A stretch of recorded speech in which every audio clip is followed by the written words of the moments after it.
فذلك الذي يدعو اليتيم ولا يحض على طعام المسكين আল্লাহ সুবহানাহু ওয়া তাআলা রাসূলকে বলতেছেন, ইয়া রাসূলুল্লাহ, যারা নাকি ইয়েতিমের খাবার ছিনিয়ে নেয়, যারা ক্ষুধার্তর খাবার ছিনিয়ে নেয়, যে মানুষগুলো নাকি এরকম মিসকিনদের খাবার ছিনিয়ে নেয়, মিসকিনদেরকে খাবার দিতে উৎসাহ প্রদান করে না, এরাই হলো কিয়ামতকে অস্বীকার করে, কিয়ামত তারা বিশ্বাস করে না।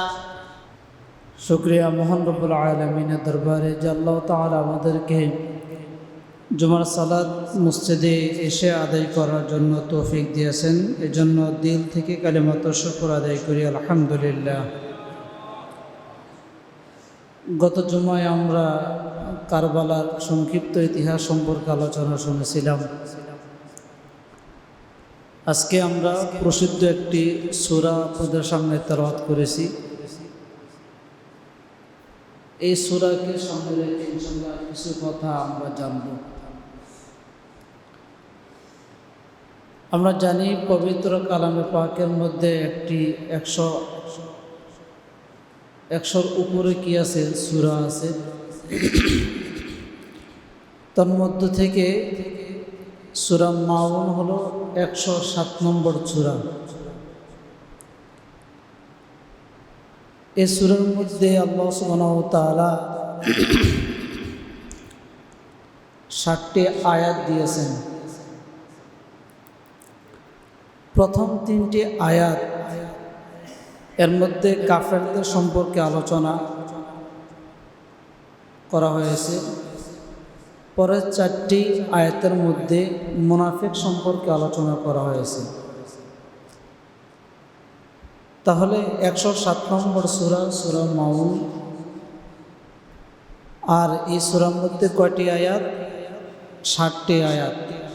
প্রথম 3টি আয়াতে আলোচনা করা হয়েছে কাফের সম্পর্কে, পরের 4টি আয়াতে আলোচনা করা হয়েছে মুনাফিক সম্পর্কে। আল্লাহ সুবহানাহু ওয়া তাআলা যতগুলো সূরা নাজিল করেছেন, আমরা যদি লক্ষ্য করি তাহলে দেখতে পাই প্রায় সূরার মধ্যে ঘটনা আছে, ইতিহাস আছে। ওই প্রেক্ষাপট অনুযায়ী, ঘটনা অনুযায়ী, ইতিহাস অনুযায়ী, যে কোনো একটি কারণ অনুযায়ী একটি সূরা বা আয়াত নাজিল করেছেন। এই ঘটনাগুলোকে, কারণগুলোকে শানে নুজুল বলা হয়। নির্যাস ঘটনা একটা, এটাকে শানে নুজুল বলে। যেমন প্রথমেই একটা সূরা, সূরা বাকারা। বাকারা শব্দের অর্থ হলো গাভী। এই সূরার মধ্যে চমৎকার একটা গাভীর ইতিহাস আছে। গাভীটা কেমন হবে, গাভীর বয়সটা কেমন হবে, গাভীর কালারটা কেমন হবে, গাভীকে কি মশা কামড় দিতে পারবে কি পারবে না, এরকম অনেক সুন্দর একটা আলোচনা এই সূরার মধ্যে আছে। ওইটা একটা শানে নজুল, এবং ওই শব্দকে এনে সামনে দিয়ে ওই সূরার নামকরণ করছেন। সূরা আনকাবুত, মাকড়সার ঘটনা আছে। সূরা নাহল, মৌমাছির ঘটনা আছে। এগুলো শানে নজুল। তো এরকমভাবে সূরা মাউনের মধ্যেও কি আছে, শানে নজুল আছে, ইতিহাস আছে। কোনো না কোনো কারণে রব্বে কারীম এই সূরা নাজিল করছেন। আমরা যদি সূরার ইতিহাসের দিকে লক্ষ্য করি তাহলে দেখতে পাই যে কিছু সূরা মক্কায় নাজিল হয়েছে, কিছু সূরা মদিনায় নাজিল হয়েছে।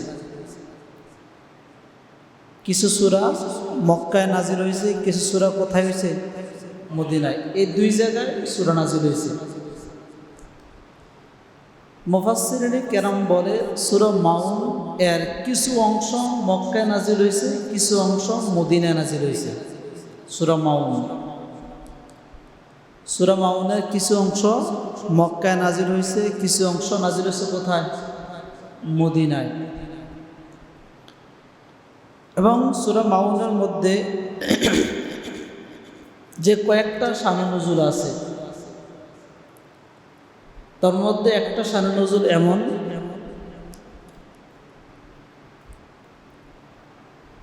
যে মক্কার মধ্যে সবচেয়ে ক্ষমতাসীন, দাপটশীল, ইসলামের শত্রু যে কাফের ছিল, তাদের মধ্য থেকে অন্যতম একজন কাফেরের নাম হলো আবু জেহেল। আমরা নাম শুনছি তো সবাই, না? আবু জেহেল একজন খুব বর্ষীয় নেতা, লিডার, এবং অনেক জ্ঞানীয় ছিলেন। সে হলো মক্কার পার্লামেন্টারিয়ান সদস্য তৎকালীন সময়ে। আবু জেহেলের কাজগুলো ভালো খারাপ মিলেছিল, এর মধ্যে অধিকাংশ কাজই ছিল মানে ইসলামের বিপক্ষে খারাপ, অধিকাংশ কাজ এমন ছিল। আবু জেহেলের একটি কাজ এমন ছিল, সে যদি শুনতো যে অমুক এলাকায় একজন মানুষ মৃত্যুসজ্জায় শায়িত, সাকরাত চলতেছে, মরে যাবে, কিছুক্ষণ পরে তার জীবন শেষ হয়ে যাবে, জীবন চলে যাওয়ার উপক্রম, যদি সে এ সংবাদ পাইত, তখনই সেই সাথে সাথে ওই ব্যক্তির নিকটে দৌড়ে যেত এবং তার পার্লামেন্টারিয়ান সদস্যের যারা ছিল, তার অধীনে যারা ছিল, অনেকেরই সে এই সংবাদ আগ থেকে জানিয়ে রাখত যে কোথায় যদি মানুষ মৃত্যুবরণ করার উপক্রম হয়, আমাকে যেন আগে জানানো হয়, আমি যাব, তার সাথে সাক্ষাৎ করব। এখন আবু জেহেল এক ব্যক্তির ইতিহাস শুনল যে সে কিছুক্ষণ পরেই মারা যাবে অথবা সাকরাত চলতেছে, এটা শুনছে। শোনার পরে আবু জেহেল ওখানে গেল। যাওয়ার পরে গিয়ে বলতেছে যে তোমার তো অনেক সম্পদ, তোমার সন্তান সন্ততি আছে, তুমি যদি মৃত্যুবরণ করো, তোমার তো ভাই বেড়াদার বোন কেহ নাই, আত্মীয় স্বজন কেহ নাই, তুমি একাই আছো। মক্কার অবস্থা তো তত ভালো না, মানুষত্ববোধ কাহার নিকটে নাই, সবাই মানে অত্যাচার, বিভিন্ন জায়গায় সুযোগ পাইলেই তারা চালিয়ে থাকে। এজন্য তুমি মৃত্যুবরণ করার সময়, এখন তো তুমি মৃত্যুবরণ করার অবস্থায় আছো, তুমি যদি তোমার ছেলে মেয়েদেরকে আমার হাতে দায়িত্ব দিয়ে দাও, তার সাথে যদি তুমি তোমার সম্পদের দায়িত্ব আমাকে দিয়ে দাও, তাহলে আমার মনে হয় তুমি মৃত্যুবরণ করার পরে তোমার ছেলে মেয়ে আওলাদ যারা ছিল, তোমার সম্পদ সন্ততি, সম্পদ, অর্থ করে টাকা পয়সা যেগুলো ছিল, এগুলো ভালোভাবে পরিচালনা হইত। কি বলো? এই প্রস্তাব কাকে দিল? এই ব্যক্তিকে দিল। এটা আবু জেহেলের একটা কাজ, সেই কাজটা করে, মানে অনেক মানুষ থেকে এই কাজটা সে কি করছে। এখন যিনি মৃত্যুবরণ করবে তিনি মনে করতেছে, আরে একজন মন্ত্রী এই কথা বলতেছে, আমি যদি আমার ফ্যামিলি, টাকা পয়সা, ছেলে সন্তান যদি মন্ত্রীর হাতে তুলে দেই, তাহলে তারা তো শান্তিতে থাকবে, এরকম না বিষয়টা? মনে করেন দেখা যায় একটা গল্প মনে হয়ে গেছে, যাক এটার সাথে যেহেতু সম্পর্ক আমরা একটু শুনি। এক বাদশাহ এসে একদিন এরকম পাগলা ঘণ্টা বাজায়। পাগলা ঘণ্টা বাজানোর পরে সকল মন্ত্রী পরিষদ, উজির যারা ছিল সকলে আসছে। সকলে আসার পরে বাদশাহ বলল যে তোমরা যদি আমার থেকে আজ এই মুহূর্তে কিছু চাও, আমি তোমাদেরকে চাহিদা অনুযায়ী দেওয়ার চেষ্টা করব। বাদশাহ এই কথা বলছে। এখন বাদশাহ এই কথা বললে তো সবাই চাইবে না। যখন এই কথা বলছে তখন এক একজনে এক এক জিনিস চাইতেছে। চাওয়ার পরে একজন ব্যক্তি যিনি চায় না দাঁড়িয়ে আসছে। ও যারা চাইতেছে তারা কয়েকজন মিলে বলতেছে কি যে দেখো সে কেমন বাদশাকে ডিনাই করে চলে, বাদশার কথা মানে না, কি টাকা পয়সা মালিক হয়ে গেছে, সে বাদশার নিকটে চায় না, মানে এরকম তুচ্ছতাচ্ছিল্য করতেছে। এবং কয়েকজন মিলে এই কথাটা বাদশার কান পর্যন্ত পৌঁছে দিল যে বাদশাহ মহোদয়, ওই যে আপনার এই উজির দেখছেন, সে আপনার নিকটে চায় না, সে কেমন লোক, সে আপনার থেকে সম্পদের মালিক বেশি হয়ে গেছে, সে আপনাকে মানেই না, মানে তার সম্পর্কে একটু কূটনীতি করলো আর কি। বাদশাহ খেপে গেল, রেগে বলতেছে, এই তুমি এদিকে আসো, তুমি কিছু চাইছো? বলে না। বলে কেন চাও নাই? তখন সে বলতেছে, আমি তো প্রতিদিন ফজরের পরে বা রাত্রে আমি একজনের নিকটে চাই, আজকেও তার নিকটে আমি চাইছি। বলে সে কে? বলে সে আমার রব, সৃষ্টিকর্তা, আমি তার নিকটে সবসময় চাই, তাকে ব্যতীত আমি আর কারোর নিকট কখনো চাই না, আমি তার নিকট চেয়ে আসছি। বলে না, আমার নিকটে চাইতে হবে, হয়তো আমার নিকটে চাও, অন্যথা তোমার কল্লা যাবে, অপশন দুইটা, তুমি কি করবে? এখন সে বিপদে পড়ে গেল। উজির বলতেছে, আচ্ছা ঠিক আছে, দেখা যাক, আমি চাই, তাহলে কি চাইব? তখন উজির বাদশাকে বলল যে আমার একটা সন্তান আছে, আপনি আমার সন্তানটাকে রাজমহলে আনবেন, আনার পরে আপনি সকল মন্ত্রী পরিষদের সামনে বলবেন, এ সন্তানটা আপনার লোক। সন্তানটা কার লোক? আমার সন্তানটা আপনার লোক। এখন আপনি এটাকে তাকে পিএস হিসেবে রাখেন, বা আপনার বড় ধরনের কোনো দায়িত্বে রাখেন, বা মন্ত্রিত্বের একটা দায়িত্ব আপনি তাকে দিয়ে দেন, যা করুন দেখার বিষয় না, বাকি এটা আপনার লোক, আপনি স্বীকার করে দেন। এখন বাদশার লোক স্বীকার করা মানে কি? অনেক পাওয়ান না, দেখেন না আপনার ওই যে এই নির্বাচনের আগে যারা নাকি বাসায় ঝাড়ুদার, এরাও নাকি এমপি পরিষদে দাঁড়ানোর চেষ্টা করছে না? কি বলেন? তো সে হলো ঝাড়ুদার, বাসার কাজ করে, সেও এমপি পরিষদে দাঁড়ানোর চেষ্টা করছে। আবার এরকম বাসা বাবুর্চি তো আছে, কত কোটি টাকা নিয়ে পালাইছে, ইতিহাস শোনেন এগুলা? তাহলে বাসার সাথে থাকা মানে তারও একটা পাওয়ার, ক্ষমতা, মানে তাকে কেউ কিছু বলবে না। এখন যদি মনে করেন আমাদের দেশের রাষ্ট্রপ্রধান তারেক রহমান যদি কাউকে বলে, হ্যাঁ এটা আমার লোক, কোনো পুলিশ জীবনও তার দিকে বাম থেকে তাকানোর শক্তি রাখবে? কি বলেন আপনারা? জীবনও না, কোনো প্রশাসন না। এরা জানে যে এখন যদি আমি বাম চোখে তাকাই, কালকে বলবে যে তুমি খাগড়াছড়ি, ওই বান্দরবান যাও, আমরা তোমার চাকরি করতে হবে না, আজীবনের জন্য তোমাকে বকশিস দিয়ে দিলাম। এটা জানে, এজন্য কেউ কখনো এই কাজ করবে না, কারণ বাদশার লোক, সেই প্রেসিডেন্টের সাথে লোক, এই কারণে কাজগুলো করবে না। তো এই জন্য সে যেহেতু বাদশার লোক হয়ে গেছে, তখন তার পাওয়ার অনেক বেড়ে গেছে। তো এরকমভাবে ওই যে মৃত্যুসজ্জা সাহিত্য যে ব্যক্তিরা, সে মনে করতো যে আবু জাহেল যদি আমার সম্পদ, আমার টাকা পয়সা, আমার বিবি বাচ্চা, তাদের দায়িত্ব যদি আবু জাহেল নিয়ে নেয়, তাহলে তারা বাদশাহী হালতে চলবে, সমস্যা কি? এখন সে সকল মানুষকে ডাকছে, সকল মানুষকে ডেকে বলল যে আমি হয়তো কিছুক্ষণ পরে চলে যাব, আমার সন্তান সন্ততি ছেলে মেয়ে যারা আছে, স্ত্রী সহ সম্পদ যা কিছু আছে, সব কিছুর দায়িত্ব আমি আবু জাহেলের হাতে উঠিয়ে দিলাম। তো এরকমভাবে আবু জাহেলের হাতে কি করে এই দায়িত্বগুলো তৎকালীন সময় যারা মৃত্যুর শয্যায় সাহিত্য তারা উঠাই দিত। কেহ আন্তরিকতার সাথে উঠাইত, কেহ আবার ভয়ে উঠাইত, যারে আমি যদি এখন মৃত্যুবরণ করি, যদি আমি আবু জাহেলের হাতে দায়িত্বগুলো না উঠাই, তাহলে সে তো একাই সম্পদ লুণ্ঠন করে নেবে, তাহলে তো আমার বিবি বাচ্চারা কষ্ট পাবে, এজন্য ভয়ে তাকে কী করতো? উঠাই দিত।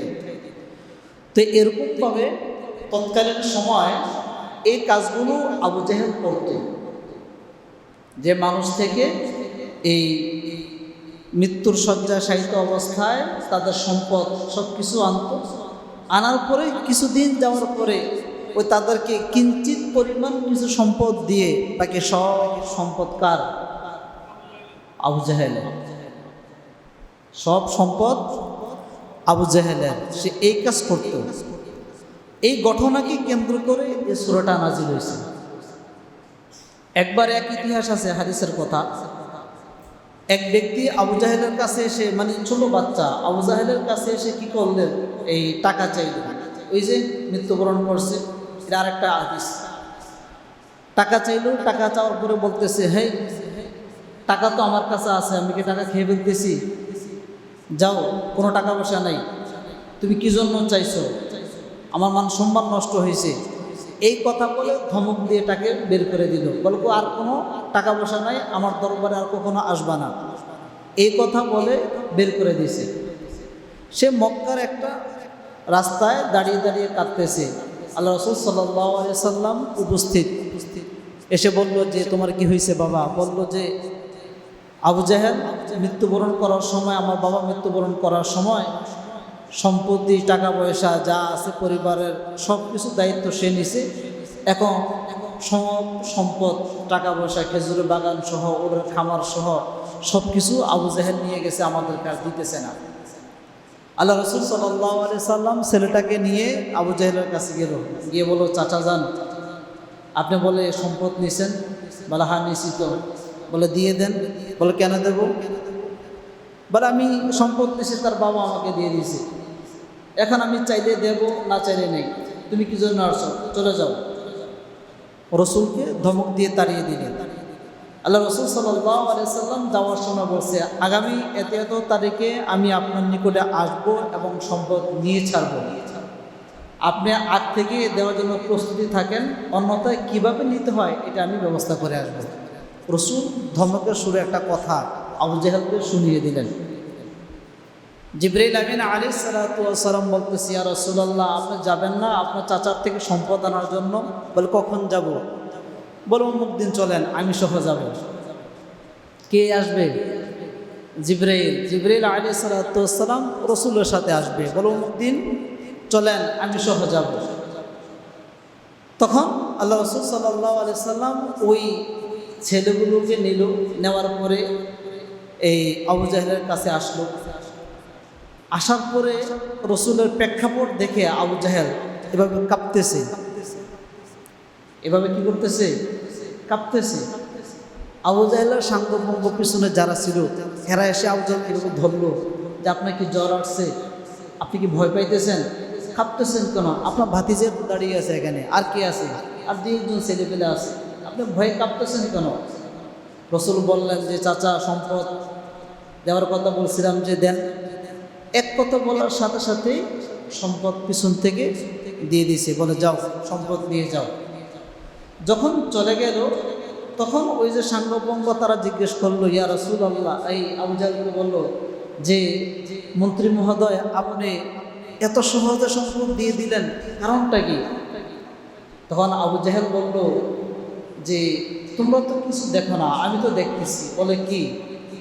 বলে মুহাম্মদের দুই পাশে কেমন যেন জাহান্নামের লিলিহান আগুন ধাউ ধাউ করে জ্বলতেছে। বড় এক সাপ, সাপের ভিতরে এরকম আগুনের লেলিহান। আমাকে ওইখান থেকে বলতেছে যে তুমি কি সম্পদ দিবা নাকি এক নিঃশ্বাসে তোমাকে আমি এর ভিতরে নিয়ে আসবো, এরকমভাবে আমাকে দেখাইতেছে বারবার। এজন্য আমি ভয়ে এই অর্থ দিয়ে দিছি, নাকি আমি তাকে সম্পদ দেই। এটা ছিল হাদিসের একটা ইতিহাস। তো এই জন্য এরকমভাবে ইয়েতিমের মাল সে আত্মসাৎ করত। এতিমের মাল আত্মসাৎ করত বিদায় আল্লাহ সুবহানাহু ওয়া তাআলা এই আয়াত নাজিল করলেন, এই সূরাটা নাজিল করলেন। কয়েকটি শানে নজুল আছে, তার মধ্য থেকে এটা একটা শানে নজুল যে আবু জাহেল তৎকালীন সময় যারা নাকি মৃত্যু শয্যা সহিত তাদের নিকটে গিয়ে গিয়ে কী করতেন? এরকম বলতেন যে আপনার সম্পদগুলো আমাকে দিয়ে দেন, আপনার ছেলেমেয়ের দায়িত্ব আমাকে দিয়ে দেন, এরকমভাবে আনত। আল্লাহ সুবহানাহু ওয়া তাআলা এই আয়াতের মধ্যে বলেন, আরাআইতাল্লাযী ইউকাযযিবু বিদ্দীন।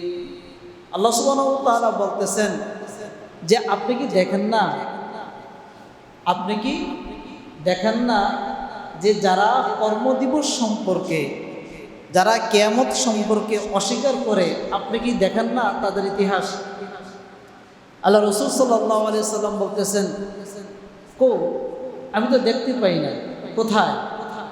এরা তো আমার সাথে নামাজ পড়ে, আমার সাথে মসজিদে যায়, হজ করে, ইবাদত করে, বিভিন্ন বন্দেগী করে, কর্মদিবস সম্পর্কে, কিয়ামত সম্পর্কে অস্বীকার করে, এরকম লোক তো আমি দেখতে পাই না। বলে না, ইয়া রাসূলুল্লাহ, আছে, আপনার আশেপাশে এরকম লোক আছে যারা নাকি কার্যদিবসকে অস্বীকার করে, যারা নাকি কিয়ামতকে অস্বীকার করে, যারা নাকি হাসরের মাঠে দাঁড়াতে হবে এটাকে অস্বীকার করে। এরকম অসংখ্য মানুষ পৃথিবীর মধ্যে আছে। আল্লাহ সুবহানাহু ওয়া তাআলা বলেন যে আমি আপনাকে এই যে 60টি আয়াত দিলাম, 60টি আয়াতের মধ্যে 6টি কথা আছে। এই 6টি কথা যারা অস্বীকার করবে, অথবা 6টি কথার মধ্য থেকে যারা একটি কথা অস্বীকার করবে, তখন আপনি মনে করবেন যে তারা কিয়ামতকে অস্বীকার করে, কার্য দিবসকে অস্বীকার করে। আল্লাহ সুবহানাহু ওয়া তাআলা বলেন যে কোনো মানুষ যদি কিয়ামতের স্মরণ তার মধ্যে রাখত 24 ঘন্টা, তাহলে এই মানুষ দ্বারা কখনো গুনাহের কাজ সংগঠিত হতো না। কি বলেন, হতো? জীবনও না। কিয়ামত এত ভয়াবহ একটা ঘটনা বা ইতিহাস, ওইখানে এত মারাত্মক ঘটনা ঘটবে যা কখনো মানুষ জীবনও দেখে নাই, অনুভবও করে নাই, কল্পনাও করতে পারে না। এরকম ঘটনা কিয়ামতের ময়দানে ঘটবে। কিছু কিছু নিদর্শন দেওয়া আছে। যেমন একটি নিদর্শন যে কোনো হামলওয়ালা, তার মানে 3 মাস, 4 মাস, 5 মাস কোনো মহিলা যদি হাসরের মাঠে ওঠে, কোনো মহিলা যদি হাসরের মাঠে ওঠে, আল্লাহ রাসূল সাল্লাল্লাহু আলাইহি সাল্লাম বলেন যে তার লজ্জাস্থান দিয়ে প্রসব করতে হবে না। হাসরের মাঠের ভয়াবহ অবস্থা দেখে পেট ফেটে সে বাচ্চা প্রসব করবে, পেট ফেটে বাচ্চা প্রসব করবে, লজ্জাস্থান দিয়ে বাচ্চা প্রসব করতে হবে না। এবার মনে করেন কেমন ভয়াবহ অবস্থা। এভাবে তো একটা মানুষের তাপমাত্রা 46 সেলসিয়াস বা 48 সেলসিয়াস এরকম থাকে, এর বেশি থাকে না। 40, 42, 43, 44 এরকম একটা মানুষের তাপমাত্রা থাকে। কিন্তু যখন নাকি বাচ্চা প্রসব করে তখন একটা মহিলা তাপমাত্রা থাকে 56, 57, 58, 59, 50-এর উপরে তার তাপমাত্রা থাকে। এখন আপনার প্রশ্ন হলো যে তাপমাত্রা তো রোদ্রে আসে দেয়, তাহলে এত হওয়ার কারণটা কি?